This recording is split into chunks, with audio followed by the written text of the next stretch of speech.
जो घटना हुई है दर्दनाक घटना है। यूपीएससी के स्टूडेंट जो तैयारी कर रहे थे, आखिरकार प्लानिंग और एनओसी देने की जिम्मेदारी तो सभी अधिकारियों की है। अध्यक्ष महोदय, जिम्मेदार कौन है, उनके खिलाफ कार्रवाई क्या हो रही है? नंबर एक। दूसरा, ये केवल एक विषय नहीं है इलीगल बिल्डिंग। हम तो यूपी से अध्यक्ष जी देख रहे हैं, जहां इलीगल बिल्डिंग बनती है वहां बुलडोजर चलता है। क्या ये सरकार बुलडोजर चलाएगी कि नहीं चलाएगी? Visited the hospital. I've just visited the hospital and met with the uncle of the boy from Kerala who unfortunately lost his life on the weekend, sir. It's a shocking situation, and I have to say that when you have a brilliant student, all the dreams of serving the nation through taking the UPSC exam have been shattered, and the hopes of the family have been shattered, sir.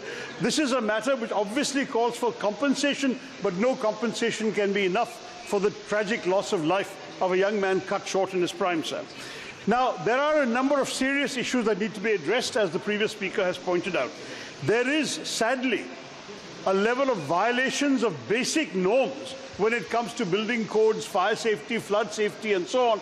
That is rampant in the city. The corporation also has responsibility on this.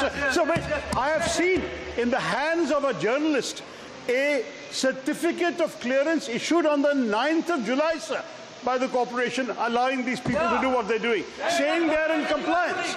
Now, this kind of thing will have to be corrected, sir.